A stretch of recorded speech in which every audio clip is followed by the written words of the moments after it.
मोदी जी का लहर है, बिहार आगे बढ़ रहा है, देश आगे बढ़ रहा है, तो स्वाभाविक है सब लोग आएंगे ही।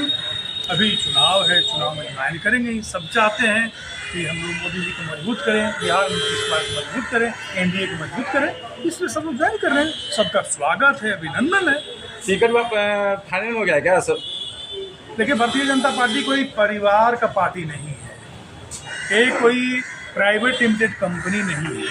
हमारे यहाँ कोर कमेटी होता है और कोर कमेटी तय करता है कि किसको टिकट मिलना चाहिए, किसको टिकट नहीं मिलना चाहिए। हाँ, पार्टी का विचारधारा के साथ जो जुड़े हुए हैं, पार्टी का विचारधारा के साथ जो आना चाहते हैं, उनका स्वागत हम लोग करते हैं। लेकिन ये कहना मुश्किल है कि किसको टिकट मिल गया है, किसको टिकट नहीं मिला है। पार्टी में अभी ऐसा नहीं, हमारे यहाँ नहीं होता है कि आइए और टिकट लेके चले जाइए। तेजस्वी यादव के गया की धरती से मंच से ये जनता उसके सामने ऐलान करते हैं वोट चोर गद्दी छोड़, क्या कहिएगा? यदि तेजस्वी जी वोट चोर बोलते हैं तो हम तो ये कहेंगे, चारा चोर बिहार छोड़। जिसका पिताजी ने चारा खाया, जिसके पिताजी ने अलकतरा खाया, जिसका पिताजी ने बिहार का जितने भी बिजली का तार है चोरी कर कर के गला गला खाया, बिहार को छोड़ना चाहिए।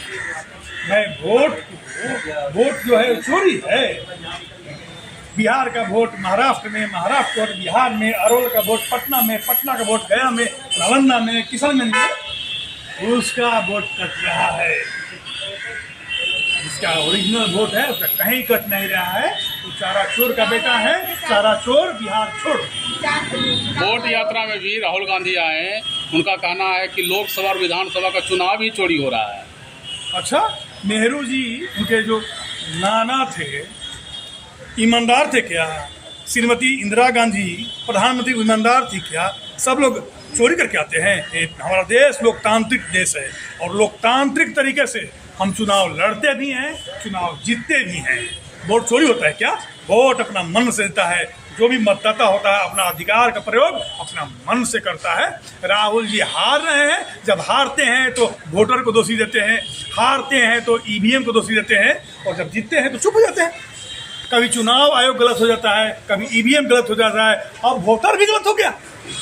वोटर का माइंड सेट हो चुका है कि भारतीय जनता पार्टी एनडीए के साथ जाना है और कि बिहार को और जो डबल इंजन की सरकार है जिस रफ्तार से बढ़ रही है और आगे बढ़ाना है। आधे घंटे के भाषण में वो कम से कम 15 से 20 मिनट वोट चोरी वोट चोरी वोट चोरी बोलते रह गए राहुल गांधी। तो राहुल जी के पास है क्या? राहुल जी के पास बचा हुआ है क्या? राहुल जी कर ही क्या सकते हैं? बेरोजगार आदमी और बोल ही क्या सकता है? देश को बोले ना, कभी वोट चोर, कभी संविधान गलत है।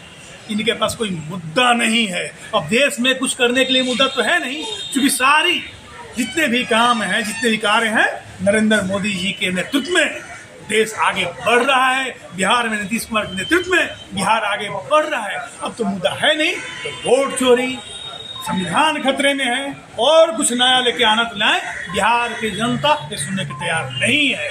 आज तेजस्वी जी बोल रहे हैं मोदी जी जो आते हैं वादा करके आते, झूठा वादा करके चल जाते हैं। मोदी जी आते हैं, बिहार को सौगात को देते हैं। मोदी जी आते हैं बिहार को आगे बढ़ाने के लिए, और मोदी जी के आने के बाद जिस तरह बिहार के तमाम जनता मोदी जी का भाषण सुनने के लिए आते हैं, इससे लोग परेशान हो चुके हैं और डरे हुए हैं कि जिस तरह जनसभा में लोग भीड़ इकट्ठा हो रहे हैं, कहीं हम लोग का खाता भी न खुल पाए। परिचय दीजिए सर। सत्येंद्र राय, क्षेत्रीय सह प्रभारी, कोसी प्रमंडल भाजपा बिहार।